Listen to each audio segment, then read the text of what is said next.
Well, it's time for us to slip into a very short break. When we come back, we'll be telling you about the other aspects of heart valve disease. So do stay tuned, as we are going to be back very quickly. India, and today we are talking about heart valve disease. Now, Dr. Raheja, we do know that lifestyle plays an important role in our health, and also many of the diseases can be prevented.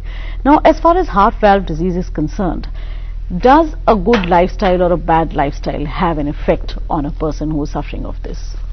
Basically, as we have been talking, the rheumatic heart disease, that is basically secondary to the infection with the streptococci bacteria, and if there are repeated infections to the child, the chances of his running in family, and when they are going to get married, they may have counseling at the time of marriage, whether the two persons muscles or the other apparatus which we call subvalvular apparatus in case of the mitral valve may not be repairable. But what exactly we do is that we open those commissures, we split those subvalvular apparatus down so that the mobility of the valve that increases.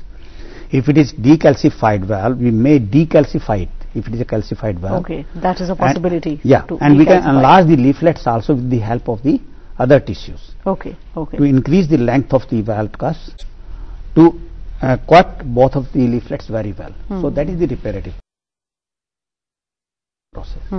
But in case it fails, then we have to replace it. Yes. And in the reparative process, the rheumatic valvular heart disease, that is very difficult. If it is myxomatous, or if it is after attack, those valves are much more suitable for the repair. Okay. If it is pure regurgitant valve, it is more repairable. If it is a mixed lesion, that means it is regurgitant as well as it is stenosed. It is most difficult condition to repair. In the aortic valves, most of the times the reparative process fails, except if it is congenital because of the rheumatic process, or if it is involved because of the degenerative process, the repair process fails, and we have to replace the valve. Okay. Well, so that was quite heavy actually for me, all the surgeries and the procedures, all that the doctors have said. So which means that the follow-up treatment has to be equally important as the surgery has been. So Dr. Raheja, what is that, and after how long can a person actually be sent home, first of all, after a surgery like that? Yes, basically the most important thing for the patient is to remain in touch with the doctor.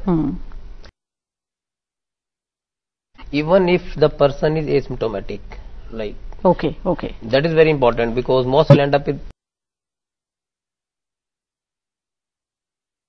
more complications like breathing difficulty or severe. In touch with the doctor as long as with the consultation, because if the child has got suppose rheumatic heart disease, it is very important that the prophylaxis of rheumatic infection is heart disease is very important. The condition of the patient, initially nowadays we the physicians, the cardiologists, we give blood thinning medicine by injection, by giving it for 24 hours or 48 hours and see the response. In case it does not respond and the clot is still there, the valve is not opening fully, then the surgical colleagues, they take the patient over and have to reopen and do the redo surgery. So that is a now, Dr. Balram, I would want to know here that is robotic surgery a possibility in heart valve disease? Yes, it is a possibility.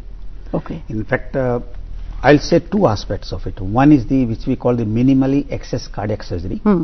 Second part is the advanced version of that, that is the robotic cardiac surgery. Okay. Where, as Dr. Pandit said, that usually we split open the chest. What you say, the chest bone. So there the healing time is much more. Much more, yes. Patient has to be there for about 3 months or so before he can fully acclimatize himself with the heavy work. But in the minimally access cardiac surgery, we make small incisions without opening the chest bone. Exactly. We can go from the side, opening the, going through the chest, and then healing is faster. Robotic cardiac surgery, that has been tried for the mitral valve, for mitral valve repairs, mitral valve replacement. It has been done. It is being done in the Western countries. And also now in India. As I said in the other day also, that we are closing the holes in the heart with the robotic surgery, and soon we'll be going for the mitral valve repair as well as the mitral valve replacement also. Great. Well, I'll be talking about this a little further, but right now we have to slip into another break. But don't go anywhere, as we'll be back very quickly. And remember, today we are talking about heart valve disease.